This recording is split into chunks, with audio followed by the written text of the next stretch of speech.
Vernomatic Productions. Are you ready? Live from the Metal Mayhem Studios in Rochester, New York. We are gold. We are gold. And heard around the world by metalheads just like you. This is Metal Mayhem ROC. Heavy metal music. Your weekly dose of metal music, interviews, album reviews, news, and more. Want to be part of the show? Send us a message through our website, metalmayhemroc.com, or hit us up on Facebook and Twitter. Search Metal Mayhem ROC, a proud member of the Pantheon podcast team. It's getting nice and heavy. Now, welcome our hosts, John the Vernomatic Verno, direct from New Jersey, Metal Walt, and from the band Motorlord, Ian O'Rourke. Good evening, everybody. As things really start cooling down up here in the Northeast, things are heating up here at Metal Mayhem ROC as tonight we bring you another installment of our long-running History of Metal series. Metal Walt, Bill the Rager, and Ian O'Rourke take a deep look into the year 1997. And what's the state of hard rock and heavy metal? How have the vintage bands like Sabbath, Priest, and Kiss adapted? The guys discuss the collapse of the 80s hair metal scene, post-grunge, new metal, and modern metal dominance, Sabbath's monumental reunion, and the OzzFest tour minus Bill Ward. They talk all about it. Additionally, the guys examine the evolution of heavy metal subgenres from thrash to death, black metal, as well as the growth and emergence of American and European prog, power, and symphonic metal bands. At 1997, man, everything's going on. And these guys, each of them have their finger on each kind of aspect. They cover why in 97 was both nostalgic and experimental year for legendary acts like Aerosmith, Bruce Dickinson, Metallica, and Megadeth. Plus, they reveal memorable stories from the OzzFest tour that featured Pantera and Marilyn Manson, including tales of drinking with Vinnie Paul. That's a good one. Join us as they break down the pivotal moments, killer albums, and unforgettable concerts that shaped the year in metal history, 1997. But before we get into that, don't forget to visit metalmayhemroc.com. Sign up for our newsletter to stay in touch with us about everything we're doing here. We got a brand new merch page up there. It's hosted on Etsy, but there's a direct link right on our website. If you're looking for some cool merch, we've got fitted shirts, hoodies, drinkware, stickers, even phone cases. So get up there, get yourself some swag, help the show sustain its existence. If you missed some recent episodes, last week we had Jimmy Coons and Angus Clark, two American rockers, released a self-titled album. Before that, we had the Ultimate 5-album Run Showdown. That was a good one with our brothers from the American Werewolf in London podcast. Before that, Alex Skolnick talking about the Metal Allegiance show in Jersey. That's all up at the website, metalmayhemroc.com. Get up there. If you like what we're doing, leave a review over on Apple and, help the cause. All right, well, that's about it. Let's get into this. History of Metal, 1997. I'm the Vernomatic, and this is Metal Mayhem ROC. So tonight we're taking an in-depth look at the year 1997 and what it meant for the state of hard rock and heavy metal. As usual, there's an overabundance of new music, shifts and trends galore, and some really, really killer events that took place. So we're going to get into it right now with my co-hosts, Bill the Rager and Ian O'Rourke, talking about some of the trends that happened in this year. I mean, guys, I think it's pretty evident here, like the 80s hair bands. I mean, they've been leaning out over the last couple of years, but it's just dead. And, what was left in, let's call it the grunge era, that kind of closed out too. I mean, the one big thing that we saw on record was Soundgarden officially called it quits that year. But really what we saw was sort of this post-grunge domination, which became like the top genre of music. This was what was all on the radio now. And you have this kind of new metal and modern rock, and it's very like splintered in the styles. But this is the stuff that was gaining the notoriety, getting the airplay on the radio. And these are the ones that are, new kids coming up are now watching these bands, and they're starting to come in on some of these concert tours and stuff. So, Bill, what was your take on your experiences in 97? 97 was a weird year. For me, it was kind of lean because I like the heavy stuff. I like the classics, and it was kind of a lean year as far as, some of the bands I was into. I mean, a lot of bands put albums out, but I just didn't, And I remember Corn was Biscuit was coming around, and just that was the shift. It seemed like everybody was into that kind of stuff. And yeah, I liked Soundgarden, but by the time they broke up, I didn't really care so much anymore. I wasn't sad that the grunge era ended. It didn't bother me one bit, and the hair metal so much. By that time, I was never a huge hair metal fan anyway. But it was pretty evident that those bands were done. And one thing I didn't like about '97, it wasn't cool for bands to play leads in their songs. There wasn't a lot of ripping guitar solos. It was like uncool or something. And off the air, you were kind of saying like it was hard to create an identity for this year, like where there was no real one genre or style of music that you could say, yeah, this is kind of what it is in this year. Like, elaborate a little bit on that point. Well, I mean, to extend on what Bill was saying, I mean, obviously, we were all inundated with the new metal and the modern rock that was going on with the bands. It was a stylistic shift. It was enough to pull in some of the younger folks more that were into maybe heavier music, but it kind of had a different kind of vibe. But it was not, like, I guess what us, traditionalists, I'm not going to say old guys, traditionalists. OGs. Yeah. OGs. That's right. We, it was not our cup of tea as so much. It was harder to find the good stuff that, there was stuff there, but it was in smaller amounts. It was in fractions compared to what it used to be or what it may come to be again. It was really weird. I mean, all I remember was when grunge finally seemed to be fizzling right out. This new thing started coming in, and it this was the epitome, I think, of when the subgenre topic was brought up, because now it seemed to splinter even more into more subgenres.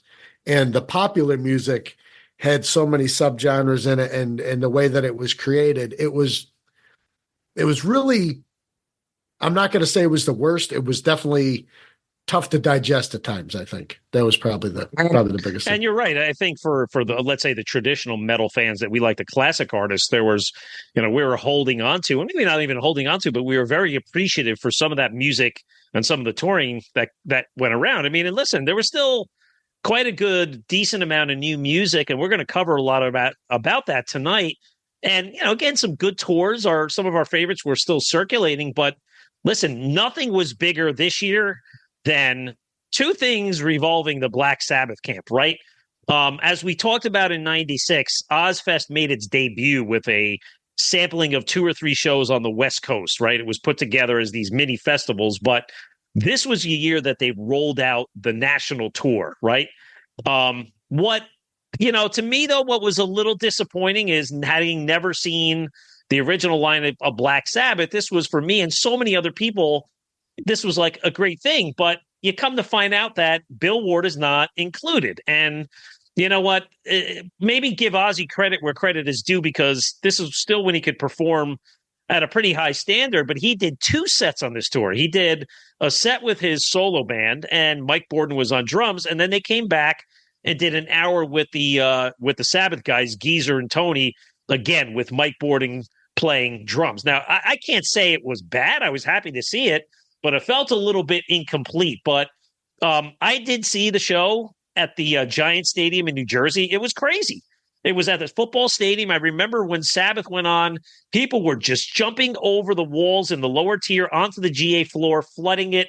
It was sick. And it was the beginning of what would become a great run of OzzFest for the next 4 to 5 years. Did you guys hit the show at all? I did. I saw it in West Palm Beach, Florida. Man, great freaking show. Great show. Bill, what were some of the other bands that were on the bill? Pantera, Marilyn Manson, Typo, Negative, Fear Factory, Machine Head, Power Man 5000, Neurosis, Coal Chamber, and Vision of Disorder. There was a couple other little smaller bands, but I those are the bands I remember the most. And Pantera kicked ass that night. I remember them just really, really kicking ass. And it was funny because the night before we were at this, me and my friend Matt Villardebo went to this little bar across the street from the hotel we were staying at. And then all of a sudden in walks Vinnie Paul. And he looks over at us and he gives us a nod. And Matt's like, oh my God. I'm like, dude, settle down, leave him alone. And so he went on his way. He went over to the bar. And then, I don't know, maybe like 10, 15 minutes, he finally came back over to us and we started shooting the shit. We hung out with him for like 2-3 hours doing shots and talking shop. It was great, man. He was a good dude. Very good dude. Excellent stories. And Ian, this goes also to the point. I mean, Bill, thanks for recapping the bands that were on there, but it shows that diversity of the different types of metal that were put on, not on just the main stage, but the side stage. And that trend would come. It put a lot of bands on the map later on, even to the point where you heard years later that some of these early bands like Godsmack, who would debut in 98 at OzzFest, they were unsigned at the time. They actually had to pay the Sharon Osbourne camp. They had to pay to be on those tours. It was a way for them to get showcased on there. But, I mean, you had the small stages, you had the big stage, you had the ability to see these maybe new and up and coming bands in the parking lot on the side from 2 p.m. till 6, and then you rolled into the big stadium. So it was really the first of what would become an amazing set of events over the next few years.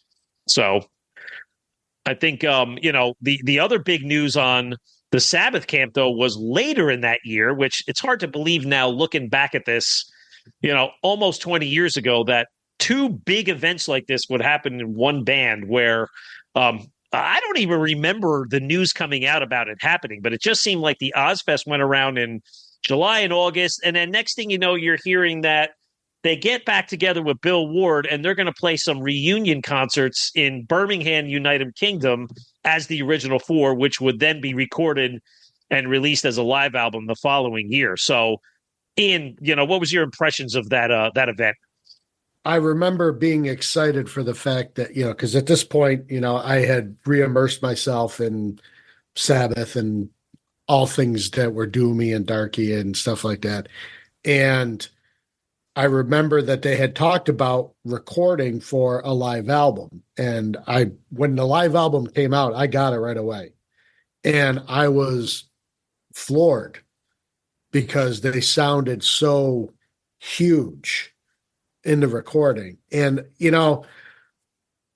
it's bands like that when they can come about and they had an impact early on in their life, and then we all know the split. Ozzy left, then they make an impact again when Ronnie James Dio comes in. They make an impact later on, because of the whole Ozzy reunion with the No More tours and all that stuff there. And to come about again like this and have it be that big, and think about it, because from that point on, like the mid to late 90s, Black Sabbath stayed very much in the public eye. That was something that people talked about. When Iommi got sick, it was big news. They were talking about it on all the outlets. All these people were discussing it. They get back together to record with Rick Rubin. All of the things that went on, it really kept them vibrant and part of the culture. And I think it was, rightfully fitting, because that whole time period with what was going on, if you had to find the root for that weed, it goes all the way back to Black Sabbath. Yeah. And that's not to slight them or any other bands. That's just the vibe that was going on at the time. Do you guys recall, at the time, why Bill didn't go out on the tour? Was it the money? Was it a contract thing? I don't really recall. I don't know. It's kind of funny. I think it was his health, but I could be wrong. I thought it was, yeah. It's funny. I don't even remember. I forgot that Mike Borden played with Sabbath that time, because I did see them with Bill Ward, but obviously it was later. But I don't remember. It had to have been his health. I do remember he was an unhealthy dude for a long time. Yeah. I think twice he's had cardiac events, and I think this was the first one. That's why Mike Borden had to step in. Yeah. And then it happened again later on down the road. And that was one of the reasons. Yep. Well, the second time around, I think it was money. Well, that was one of the events, but well, and maybe they also they probably said, listen, if you're not fit to do this tour, get yourself healthy, and we'll talk again in 6 months, right? Yeah. One good thing about the mid. I'm sorry.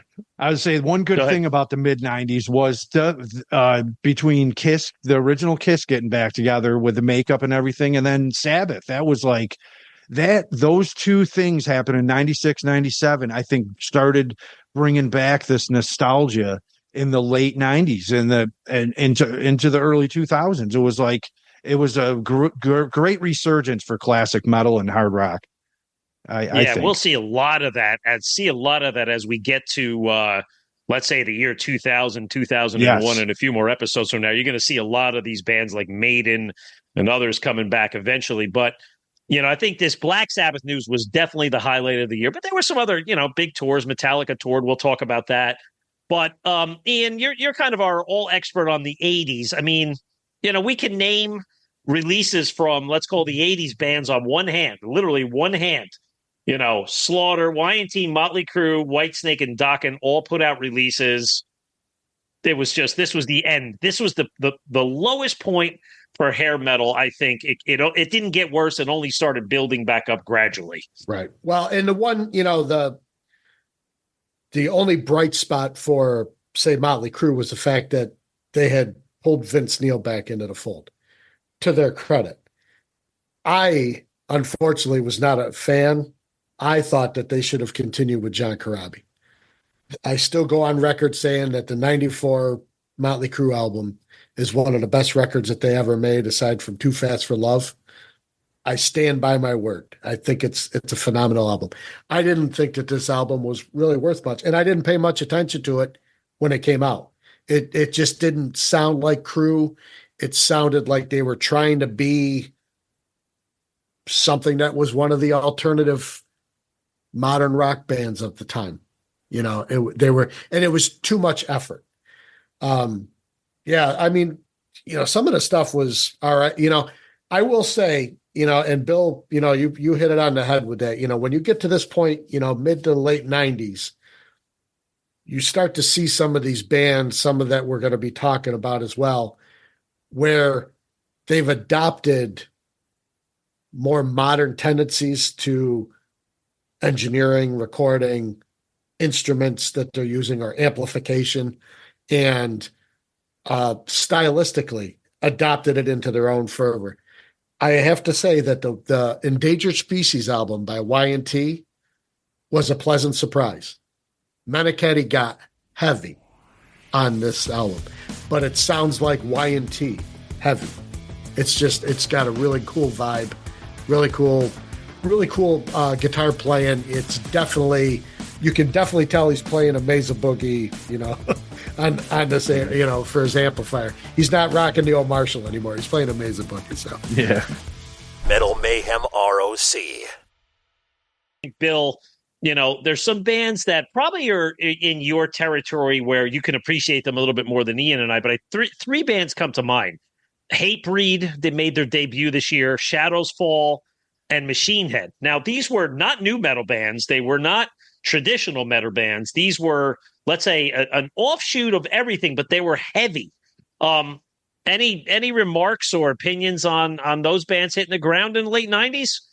I wasn't, I saw Machine Head a couple times, obviously, on that OzzFest, and I saw them, I think, previously with Slayer. And I wasn't a huge fan, and the main reason why is because Rob Flynn was originally in Violence, which was a great thrash band from the 80s and early 90s. And to me, it wasn't living up to the thrash that I was accustomed to. People dug it. I just really didn't. I don't know, whatever. They're not bad. They just really didn't do it for me. And then, but Hatebreed, I saw them a couple times, and they were that time period, the new school of hardcore. like DRI to me is hardcore and Crumbsuckers and stuff like that. But Hatebreed was a 90s version because hardcore kind of died out a little bit for a while, and then they sort of brung it back. And they were good live, lots of good energy, and they always got crowds going good. And then what was the other band you mentioned? I'm sorry, Shadows Fall. Fall was still not on my radar yet. I about another year or so till I discovered them. So, but again, this was it just reinforces the point that it was hard to put your finger on one or two or three subgenres of hard rock or metal. There was how did I couldn't even categorize those bands at that time because you still had the traditional bands. And Bill, you're a big advocate of that. Let's call it the dark metal or the death metal. I want you to take us through some of those bands. You highlighted some of your favorites this year were Immortal, 6 Feet Under, and a band out of Tampa called Asuk. So, this is your time. Take us through that category in 97 for you.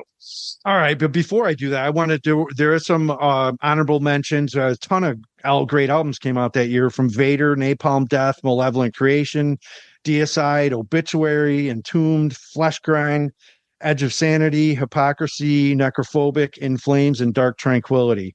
And, some of those records are really good. Some of them, the Vader album was great. But anyway, I'm going to go into 6 Feet Under first. There were offshoot, the singer Chris Barnes was from Cannibal Corpse, obviously. And the guitar player Alan West was in Obituary. And he was still in Obituary at the time, too. He was doing both bands.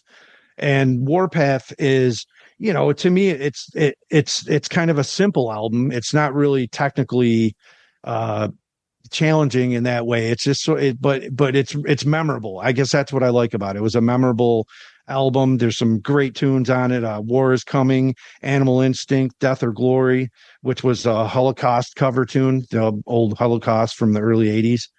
And anyway, it was produced by Brian Slagle, and it was the last album that Alan West was on from Obituary.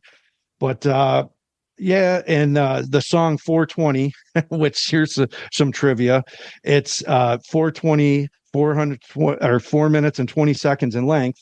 And it was recorded at 4:20 p.m. on 4/20, 1997. Can you imagine what that song must have been about? But I will say that song starts out with probably one of the worst screams in all of death metal. It's awful. Sorry, Chris, but that scream is terrible. But anyway, it's got some good, solid mid-paced, some fast-paced, basic death metal, and it's a good grinder, good headbanger. And then the next album up is Asuk, Misery Index, and I didn't really get heavily into this band, but this album is like it's a death grind classic. People freak over this album, and it's actually pretty hard to find. If you can find the CD, it's like finding a little piece of gold because it's usually goes for about $100. But anyway, it's 15 songs ripped out in 16 minutes. It's a blazer. It just rips from start to finish, and there's lots of technical, crazy guitar work and drums. Drums are fast and crazy, and some sick, guttural, brutal death metal vocals. But it's good stuff. Good pit music. And ironically, they were from St. Pete, Florida, but I don't ever remember them playing there. I don't remember them guys doing any shows in that area. I could be wrong, but I never did see them. And then up after that is Immortal with Blizzard Beasts. And that's it. This album's another one. It's a ripper, just rips from start to finish. It's their fourth album, and it's just fast, brutal, bombastic, killer fucking headbanging. It's got some good, crazy guitar parts. And, it's black metal, which is an acquired taste, like death metal is too. But black metal is even more of an acquired taste, and I'm not a huge fan of it, but I do like some of it. And this album particularly was probably one of my favorites of theirs. And the title track is a great song. Sun Sank, Battlefields, Mountains of Might has a cool little part in the middle that they kind of show their songwriting ability, which is, you wouldn't think from a crazy black metal band. They actually started showing a little bit of some melody, I guess you could say. But the vocals, they're an acquired taste. They're more in the than they are in the, so it's not everybody likes that stuff, but I do. And I know some people, they like black metal more than death metal, but that's, it's all good. So anyway, that's my little take on that era. Seems like there's a little more consistency in that subgenre of metal versus some of the other things. Ian, one of the shifts that we saw in this year was on the prog side of it, and let's say the morphosis of symphonic metal. I mean, I forgot this year. I mean, you're always thinking bands like Dream Theater and Symphony X, they always seem to be coming out with an album every other year. But then some of these bands like Nightwish and With Them Temptation, even Hammerfall, that they made their debuts in '97. So, and this is a trend that would continue to grow and become very, very popular, outside of the US, mainly in Europe and probably Asia Pacific. These bands are humongous. But I forgot that this year had these bands out there. So what was your impression of bands like Dream Theater at this time? Well, one of my favorite albums by them is actually Falling Into Infinity, which came out this year. Derek Sherenian, it's his first appearance on keys with them. It's been cited by most of the fans as being their most prog sounding album. It's definitely got a little bit more restraint in maybe the overtly metal, like when you look at what comes afterwards, they definitely ratchet back up and get into the heavier side of things. They still remain heavy, but this has got a little bit more of a flow. But I want to touch back real quick on Glory to the Brave, because I was walking into a record shop and I was looking for some new music and I didn't know what to get. And I'm looking at all these things and, there was the Immortals and there was the, all of these all over the place. And then you've got all of the new metal bands off to the side here. And I'm like, Jesus, I don't know what the hell to get. And I just happened to look on the end cap of the one display and there was Iced Earth. And then there was Hammerfall. And here's this dude in his armor with a big old freaking Claymore sword on the cover. And I go, oh, that looks really promising. Let me try that out just for something different. And I have to tell you, I was actually quite hooked with it because it brought you back to something that we remember from the 80s, that it had that kind of vibe, it's got the speedy side of, maybe some thrash and some Judas Priest mixed in with these, big vocals like a Maiden with the dual guitars and the galloping and sounded like Halloween. And I was really quite taken by this. And then Nightwish, I remember hearing it and thinking, what the hell is this with this girl singing operatic? Because you weren't used to hearing much. Like you heard like little bits, but like this was her as like the featured vocalist with this band that was just playing this intensely heavy stuff behind her. And then you see them, like you said, well, on the festival stages, they were enormous, especially, Germany and, back when they were still doing, Donington before it became Download, they were just enormous. They would get on there and all the kids loved them because it was closer to their world. So yeah, this was a fun time when it came to this type of music. It was interesting. Yeah, it gave us a little bit of hope outside of the new metal world. And you're right. Perfectly said, Ian. If you were drawn to the cover of the album, maybe you turned it on and you thought of like, I call it the cheese factor of like Man of War. And there was a lot of cheese factor and it still continues 30 years later, the cheese factor of those bands, but it's what their identity is. But yeah, it was definitely a solid trend that year and something that would continue to establish itself. So we're going to take a short break. And when we come back, we're going to get into the whole world of, like it or not, new metal and how it dominated the FM airwaves. And then we're going to go deep dives into our favorite traditional heavy metals. Hang in there. We'll be back with you. This is Metal Mayhem ROC.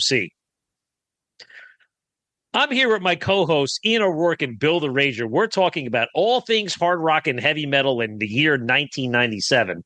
Now, guys, we've covered a lot of ground already, but we have to get into this mind space and be a little objective about it. We're going to talk about like the new metal and the modern rock, because let's be honest, they were at the top of the mountain at this point, right? I mean, there were definitely some albums and some bands that I liked, and this was also a time where if you were going to try it, or you were going to just put blinders on completely and say, I'm not in. Right. But I think for the average fan, you wanted to give it some credit. You know, you're at work, these radio stations are on, people are talking about songs, you're hearing them all day long, and you kind of like have to go with the flow a little bit and give it a shot. Right. So we got a lot to cover here, but I think of bands like probably the biggest of these years would be the Foo Fighters. They released The Color and Shape. I mean, this had massive hits, right? Monkey Wrench, My Hero, and Everlong. I mean, you know, we don't categorize this as metal, but they're hard rock, they're melodic, and they were on the FM stations all the time and continue to do so. And the other band that made their debut was Creed. And Creed, they kind of edged in slowly because they had a little bit more of a traditional hard rock sound. Scott Stapp had a great voice. I remember here in Jersey, you heard songs like Torn and One and My Own Prison, and they were just accessible enough, but not that far out that you could say, all right, there's a groove here. It's catchy. It's good enough because it's hard rock and I can relate to it, even though it's not metal. You know, and those would probably be the bands to me that would be, let's say, the most mainstream. But then you really got into other areas, right? Like you think of a band like Limp Bizkit or Rammstein or Cold Chamber, right? These were very, very distinct sounding bands. Some I liked, some I didn't. I mean, guys, let's just get the ugly one out of the room now. Limp Bizkit. I mean, I think that was the album that they covered Frank Sinatra song, was it? Or something? Or a George Michael? I don't even remember. George Michael. Yep. Faith. Okay. Yeah. Yeah. I didn't want to lead off on. I was going to make Bill lead off on Limp Bizkit. No, I'll take the lead. That's fine. Yeah, I mean, you couldn't turn on the television, you know, if you were trying to see a music video, without having them on there, whether it be the top 20 or whatever it was on MTV of the day, and then like you said with the radio stations, they were all over. And this was part of that. This was that continuing trend of the Korn, that Korn family, you know, the rap metal, you know, the mix of hip hop and heavy rock, you know, and the kids latched onto it huge. You know, I mean, Bill had touched on it.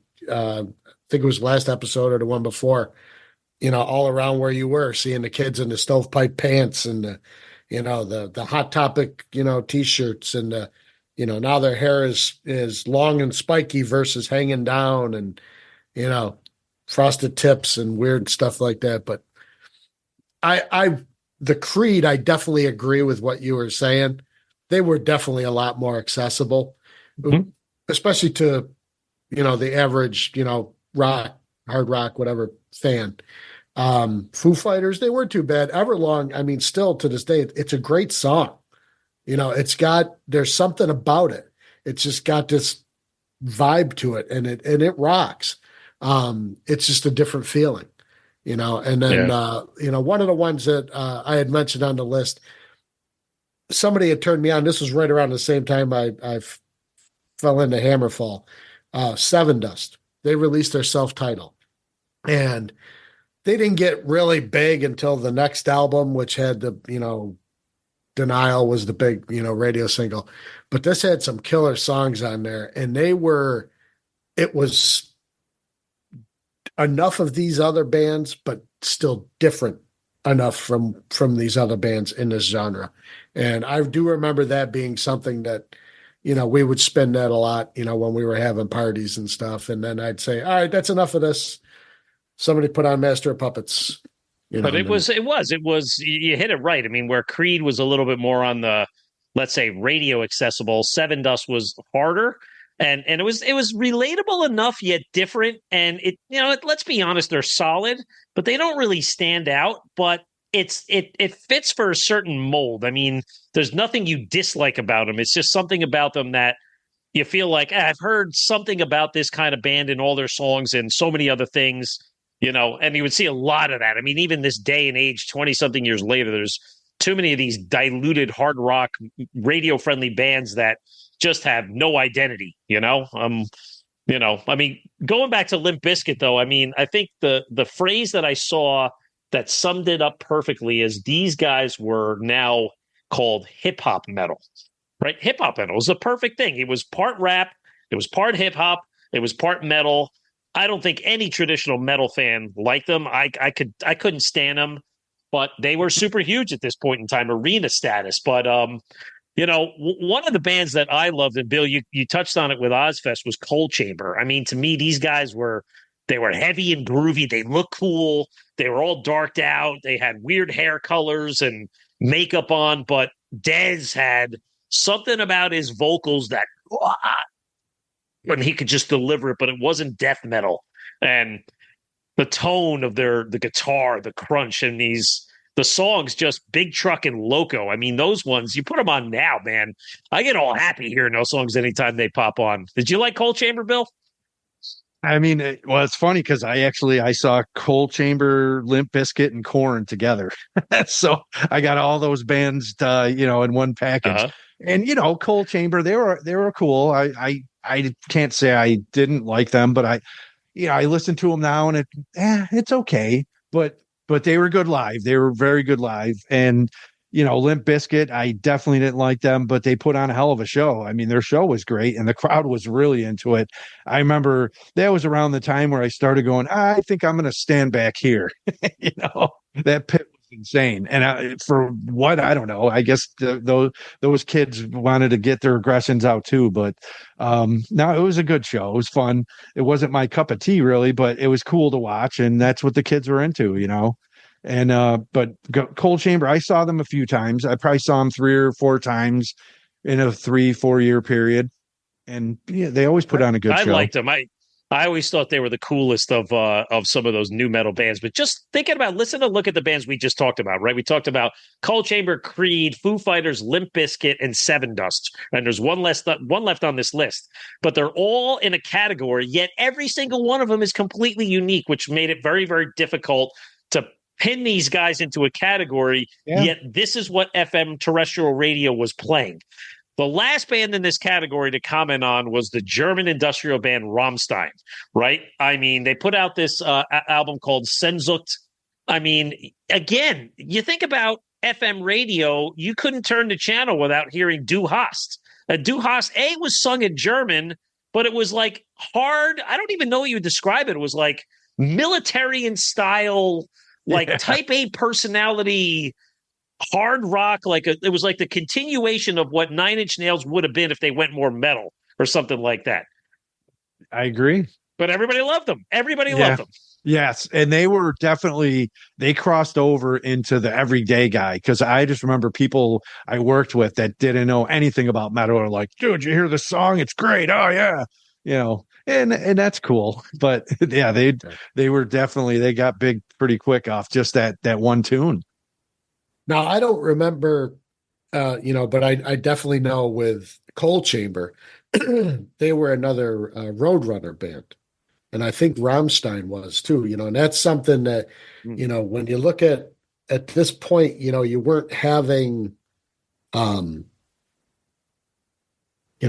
Columbia and Warner Brothers or Geffen, you were starting to get this splinter, like when Godsmack eventually comes out, they were on Universal, and you had Roadrunner, and then you still had Metal Blade, and you had Music for Nations. You had all of these other labels, and that's becomes a symbol afterwards for us guys, because you would go in there looking for particular labels to find your music on. You didn't automatically go to, well, I want to try to grab the CBS, or I want to grab the this or that. No, now you were going for, all right, let me see if I can find the Music for Nations, or let me see if I can find the Roadrunners or something like that. So definitely, it was definitely a different time though, to go back to what you were saying. So And again, we'll see this in years to come. It was also a pretty short-lived subgenre where a lot of these bands were in and out within the next 2 to 3 years, right? And we'll see that as we'll see some continuation of these bands in the next 3 to 4 years, but by the early 2000s, a lot of them are done, one and done. But yeah, this has been good discussion, guys. We're really covering off a lot of territory here. But let's now take the fun part of the show, and this is where we get into like the traditional metal bands. This is the one where we want to take the deep dives into some of these albums. So I'm just going to get right into it. Aerosmith put out the album 9 Lives. I mean, you know what? My opinion on this one was another continuation of decent albums that they seem to put out every other year, but you know, there was nothing great about the album. They had the single Falling in Love is Hard on the Knees, which I felt fell a little flat. And, you know, honestly, there's not much to sustain on this album. I do love that song Pink. I thought that song was really catchy and a really classic Aerosmith song. But again, it was hard for them to maintain their presence, putting out a great album every 2 years. They've done it now 3 or 4 albums in a row, starting with Permanent Vacation. It's now 10 years later. Very hard to sustain that, but a decent album. Again, we appreciated they got back out on the road. They were touring the country again, and we could go see Aerosmith. Bruce Dickinson put out Accident of Birth. This was the debut with Roy Z on guitar. A very melodic album with some great, great songs. I know you guys love this album. Ian or Bill, you take this one. Tell me what you think of Accident of Birth. Yeah, it's a great album. It's one I still listen to this day. And, you know, it was probably a long time where I didn't listen to it just because, you know, whatever. But overall, it really is a great album. It's heavy at times, and then it's melodic. But Bruce's voice, he's singing his ass off, but he has a bit of gruff to it at times. That's cool too. And no, it's an awesome album. Freak, Road to Hell, and the title track to me are amazing tunes, you know. Didn't Adrian Smith play on this album on a couple of songs, I believe? Because I know he was on the tour. Yes. I forget what tunes he's on, but yes. And I think he wrote 1 or 2 songs as well. Yeah, because that was big news. I remember, Bill, you living in Jersey around that time. They played the Birch Hill nightclub on this tour. And I remember it was just like the vibe and the excitement in the air it's Bruce solo, but he's got Adrian back in the band because Adrian had exited Maiden a couple years prior, right? And this was like, okay, now you know you're going to get a couple of Maiden songs in that set list, but knowing that he was writing material with Bruce made it even better. And I do remember that being a really, really special show. And the opening act on that tour was Geezer Butler in his let's call it his version of the Industrial Band. Now, I will say personally, this is probably a really weird thing to say. This was my top album of 1997, Black Science. I can't even tell you how many times I played that CD, and it was crazy. Like hundreds of times. I fucking love that album. They had a different singer. Burton C. Bell leaves. They bring this rather unknown guy named Clark Brown in from Boston. I don't know what to tell you. It's just got everything I loved about that heavy, heavy industrial sound. And it was a great double bill to see the Geezer Butler Band opening up for Bruce Dickinson. So Ian, did you like that Geezer album? I have to say, yeah, I loved, because I had just started to get into Fear Factory. Soul of the Machine, Demanufactured had been out. Geezer hooks up with him, first album. I was totally floored by the fact that Geezer was doing something that was this, I mean, granted he comes from Sabbath, but like all of a sudden now this is like just a little bit of a departure, bringing some of that industrial kind of vibe into it. It was so dark and heavy and grindy.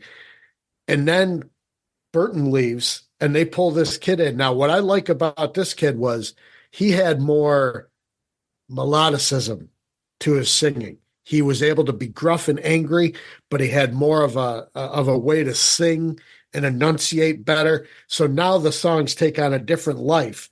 And when you listen to this album, it's a great, great album. I mean, I think I even like it more than I like the first Geezer album. You know, Yeah, thinking Plastic back Planet. on it. Plastic Yeah, I Planet, agree. yeah, Plastic Planet was great, but this was like, I'm like, wow. I go, how did this not propel him to another level? But I think we know, because the whole Sabbath thing comes right down the pipe right at the same time. So Because you're right, Ian, this would have fit in. Right. It would have fit in with any of these like fragmented metal bands trying to place their, put themselves in a place of one of these subgenres. They were right there. And I think that's what Geezer did. He put himself in that to stay fresh and modern with the trends of the time. But he just knew that, the bigger fish was going to be in the Sabbath reunion, and he kind of walked away from it. But yeah, I was fortunate enough to see it a couple times live. I'm going to have to tell Verno on one of his Monday night shows to pull a couple tracks off of this, maybe Box of Six and one of the other ones. Zodiac. Yeah. By the Zodiac. I was Zodiac in and Box Tampa of at the Six. time, and I didn't. Go ahead, Bill. I was in Tampa at the time, and I didn't see that Bruce tour. They didn't come to Florida, and so I didn't see Geezer at all either. You were lucky you saw that, because that singer dude had a killer voice. That tune, "Man in a Suitcase," his voice is so strong. It's a great song, man. It is. Yeah. And it's a great song. That's going to be. How did it hold up live? I was wondering about that. Because I figured you'd seen him, but how did his voice hold up live? It was good. I mean, I remember it. I saw both versions, because he didn't tour a lot for Plastic Planet. He did a handful of shows, and I remember seeing.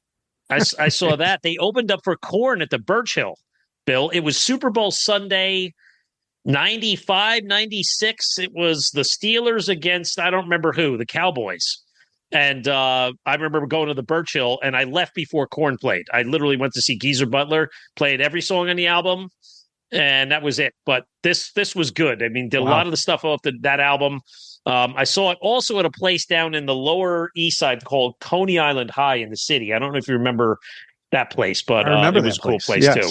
Remember that place? Yep. There was like a headlining show, but I do remember there was maybe 50, 60 people there, which just tells you that if people aren't going to see Geezer Butler just for him as a name, metal was not in a good place in that year. And it might not have been promoted too well too, though. Right. So again, I think it's nice to know that we're all giving a lot of love to this one, to Black Science from Geezer Butler. So moving along, Ian, we covered off on Jugulator when we had an episode about a year ago talking about replacement singers of the 90s.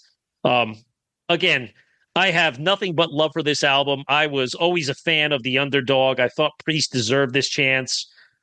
Meanwhile, I was very supportive, and I've expressed my love for Fight, but I couldn't wait to hear what this new album and new singer was going to bring, considering his backstory that he was in a cover band in Ohio and was discovered off a VHS tape that, somebody mailed Scott Travis. But, Jugulator is a very, very heavy album. Oh, is that so? Really? Yep. Yes. Little trivia. Okay. Good to know that. But guys, what do you think of this album? I mean, to me, it was a heavy album. Great album. Very heavy. Very dark themes. Yeah, to me, it's a great album. And, I was very hesitant, very skeptical, because I'm a Rob Halford fan from being a little kid, actually. And, this album blew me away. It's not something I can listen to all the time. It's a dark album. It's very dark, and it's down-tuned to C and C sharp. So it's definitely a little bit of a departure on that. And I think, when I listen to it now, I kind of wish they did write a couple songs in E, because it really would have showcased, I'm sorry, what's his name's vocals? Ripper Owens. Geez. Yeah. Cause he can hit all those high notes, and he still hit some sick high notes on this album. But I would have liked to heard him sing some of that stuff in E, because when I did see him live, man, that Priest stuff, he killed it. I mean, he was great live. I did see him on this tour, but I think it was a year later. I don't think it was right when it came out. Right. How about you? The texture of this album, and that's the best way, the texture. Yeah. Of the tone, everything. It fits perfectly into what we were just talking about, just like with Geezer. You're right. Think about it. It's got that, it's dark, I mean, when you look at the cover, you're thinking to yourself, and it's like, that's the perfect cover. It literally is almost a dichotomy of what you're going to be getting into, the blacks and the reds and the fire and the blood and everything that's going on. And you start, when you start listening to it, I mean, I remember Burn in Hell. Holy Jesus. I mean, and this kid's like, you're right, Bill. I mean, if they could have done something that was a little bit more akin to classic Priest, it would have been cool to hear rather than him just doing the covers. But I think they were trying to get away from that too, though. Exactly. I was going to say, but in respect of what's going on, I think they were separating themselves from what they were to be part of what is now. And that's what this album did. They did a good job with that. Yep. Those tours were great too. I mean, again, it was seeing them at the Roseland Ballroom the year later. I think it was 98 when they toured for this. I mean, again, just highly anticipated. Who's this new guy? And just getting a chance to see Priest out there after like 5 or 6 years of nothing dormancy was great. And I do think their follow-up release, Demolition, that came out a couple years later, was very average at best. I don't like that one. I don't go and pull that one out. So this one was a special one to me. So I don't like it like this one. This one has definitely got more. It's got more attitude. It just fits. Certainly does. But speaking of attitude, at the top of the hour, we talked about. Bill made a great point about some of the highlights of the decade were the let's say the return of Kiss and in this year Black Sabbath, but Kiss snuck an album out at us this year in 1997, releasing the album Carnival of Souls. Right now, this was tough because for a Kiss fan, or all of us being Kiss fans, your mindset is in the reunion. We saw them on the tour in 96. We didn't know what was going to happen in 97. They come back in 98 to do the Psycho Circus tour, an album, but they sneak this one in, and it was almost like, well, I've kind of moved past the Bruce Kulick era, but I'm going to still buy this anyway and give it a shot. But I always had a problem with bands that released albums after they were already like done. I remember how much I loved Badlands, and then when they released the album Dusk, the third album, like 5 years after he died, I could care less. But you pull it out 20 years later, it's a fucking awesome album. Carnival of Souls, I just remember it being what would have been the next Kiss release, right? It was a natural follow-on to Revenge. It was heavier, and it took those sounds of like the best of grunge and metal, and it combined it. And that's really what the album was all about. I remember Jungle just had a cool groove to it, and that was really the only track I remember. Do you guys have any impressions of this album? To me, it's kind of a weird album. Like you said, I like when it came out of left field for me. It was like, what the hell is this? It was like right in the middle of their reunion. And but I mean, it's not a bad record. It's got some rockers on there, but it's very dark and dry. It's a dry recording. Toby Wright did the production and the mix, and he was more of a grunge guy. I mean, if you look at his body of work, he actually did do Fear Factor, I think, too. But most of his stuff was more in the grunge era. Well, Alice in Chains, even though I don't consider them grunge, but there were some other grunge bands on his list. But the tune Hate and what's that? Childhood's End. It's kind of a weird tune, but it's different. It's definitely different for Kiss. But it definitely not one that's super memorable, to me. I wouldn't say it's a bad record. It's just not a great record. Master and Slave, another great song. I mean, there's a lot of really good songs. What I think I appreciated the most about this was the progression that Kiss made later on when they finally got to Revenge being their heaviest of material up to that point. This was that next natural progression. I would have loved to have seen this with that band. But like you said, Ace is back in the fold. Peter's back in the fold. We're looking forward to what we knew, what we're nostalgic about. I did, though, I really liked this album. And to me, this album fit in well, like the 94 Motley Crue album. It's almost like a left turn, but it fits like I said, texture, all of this stuff, it all kind of fits together. It's got that greasy, black, dark slime on the top of it that was going on at the really, that's what it is. That was going on at the time. And it works. It works really well. I wish they could have maybe figured a way to make it work both sides. I know. You know how Gene is. Gene likes his money. This was a sign of the times. Like if you would go to the CD store, you would buy a pile of CDs from a lot of these bands we've talked about and we will talk about. And again, unfortunately, because they were not an active living band at that point in time, they went to the bottom of the pile, you know? But definitely still worth calling out. Guys, a couple other releases this year that worth a quick mention. Overkill released From the Underground and Below.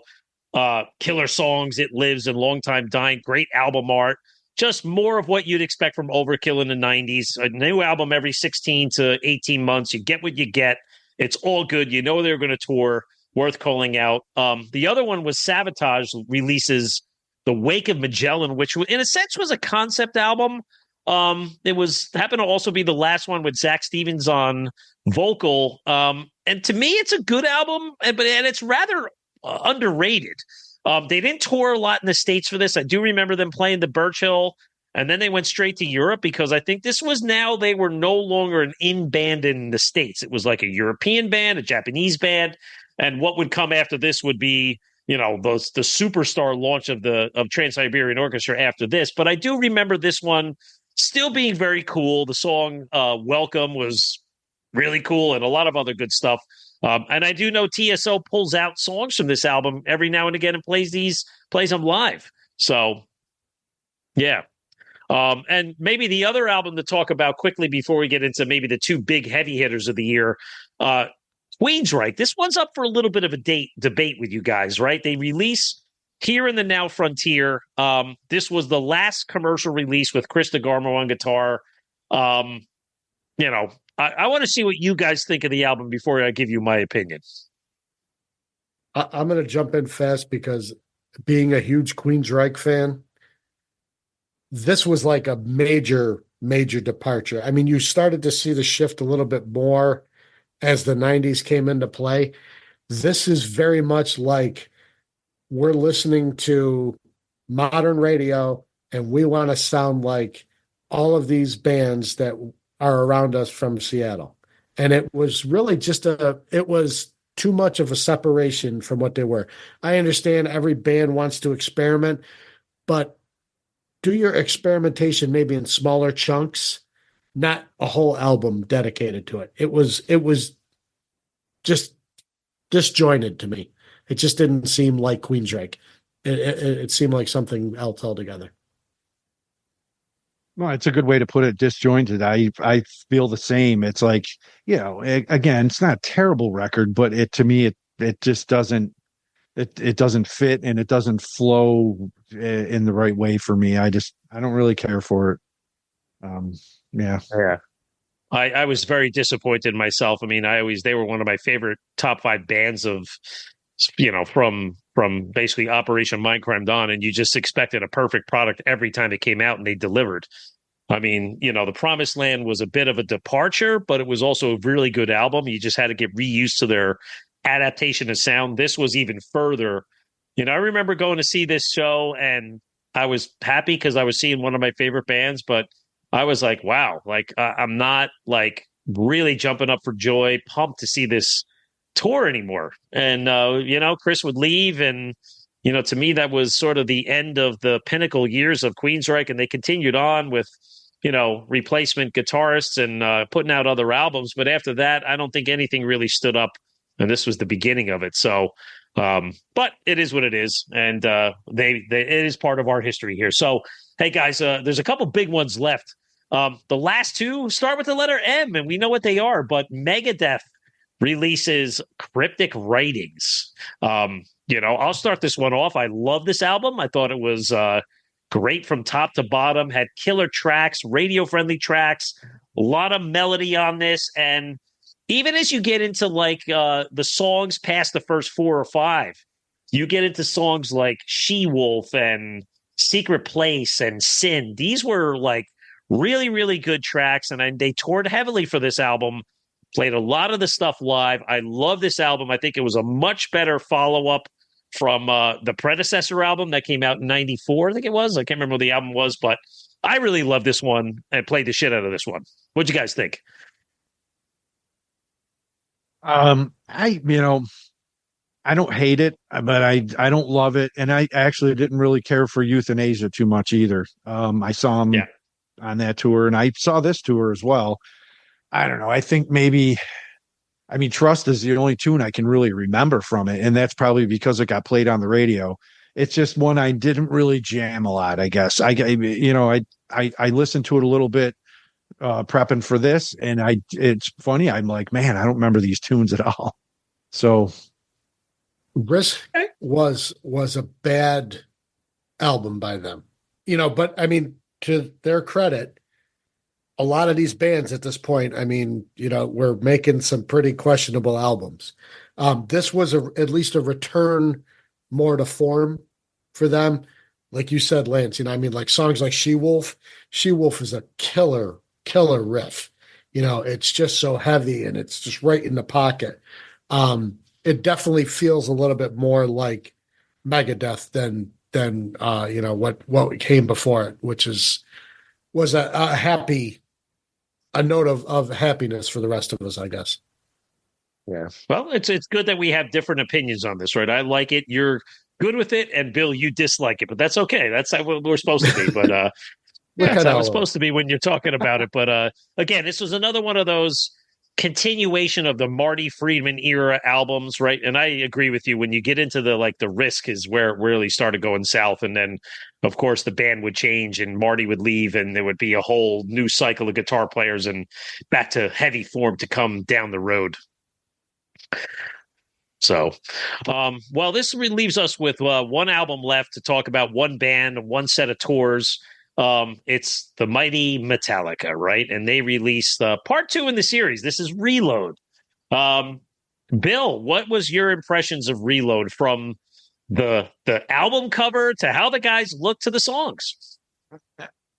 It's definitely not my favorite. Again, I don't hate it. It's just, that whole era of Metallica.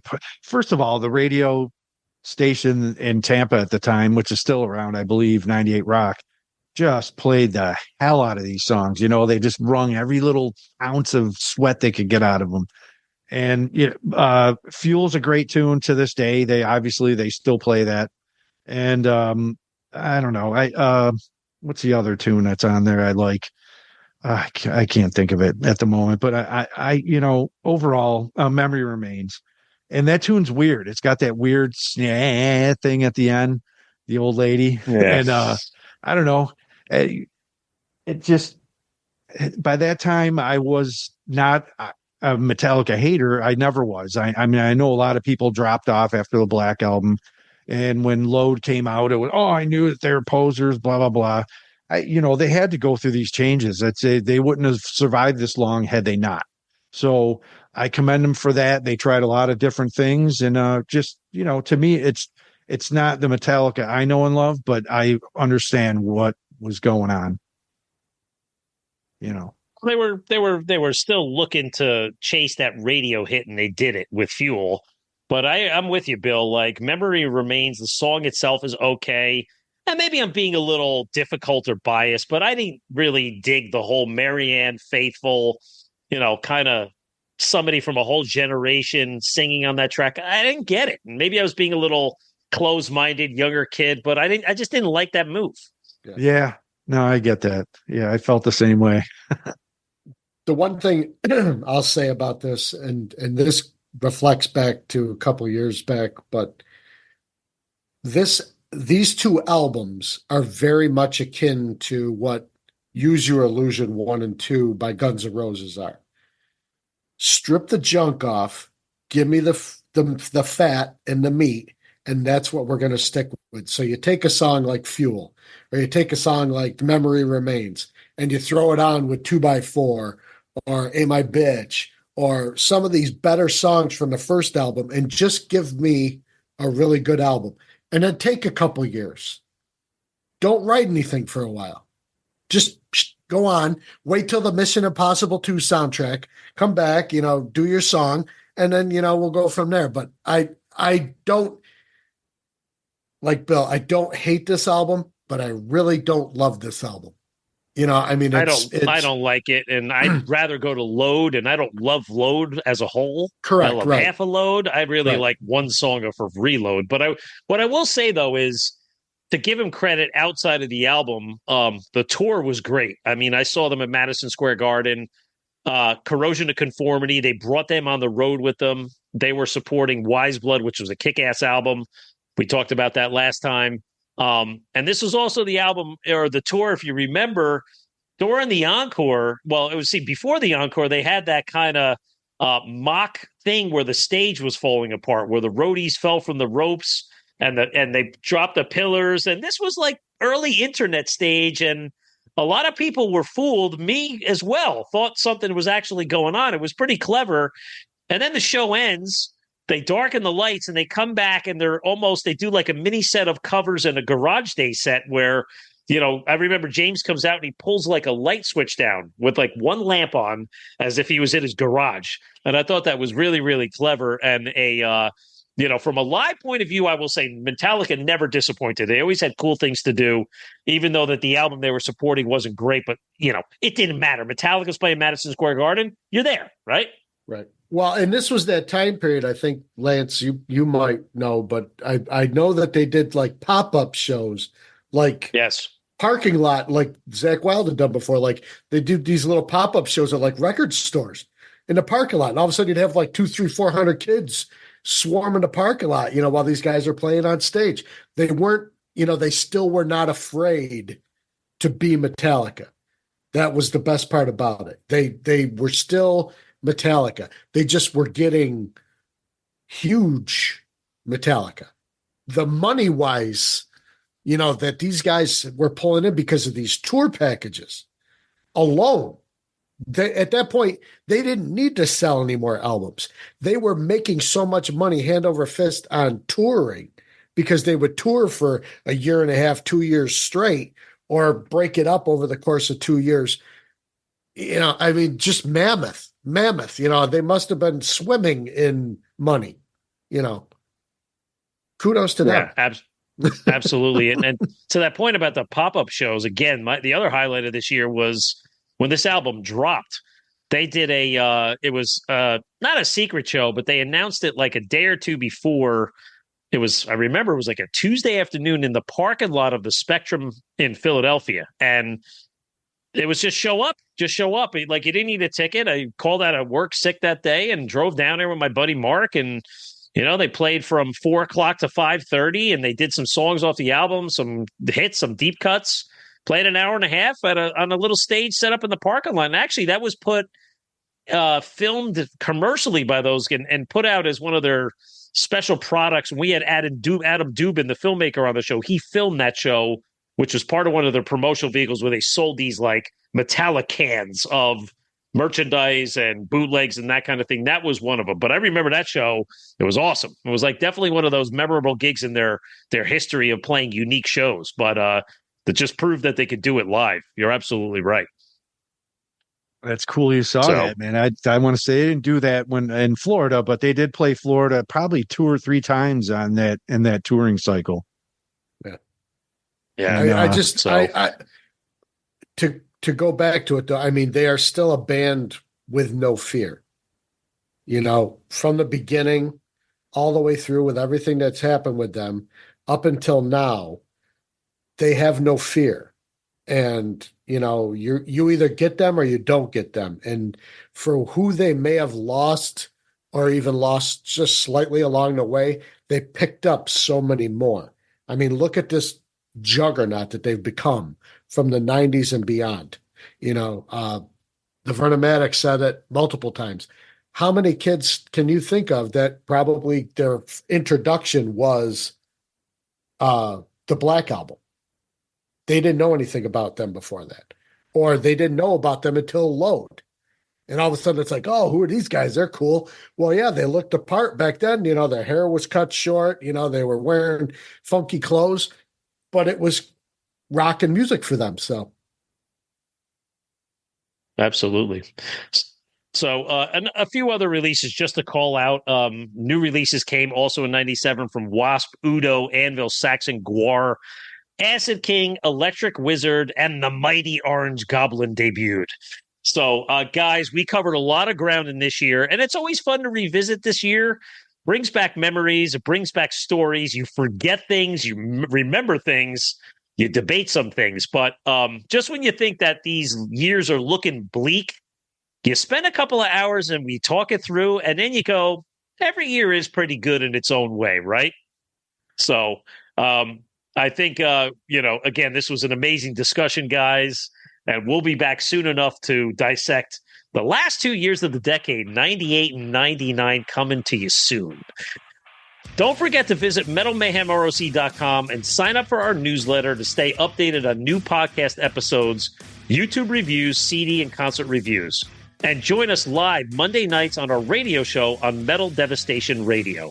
And if you enjoy our content, please subscribe to the podcast and leave us a review on Apple Podcasts. So for my guests, Phil the Rager and Ian O'Rourke, this is Metal Walt, and this is Metal Mayhem ROC.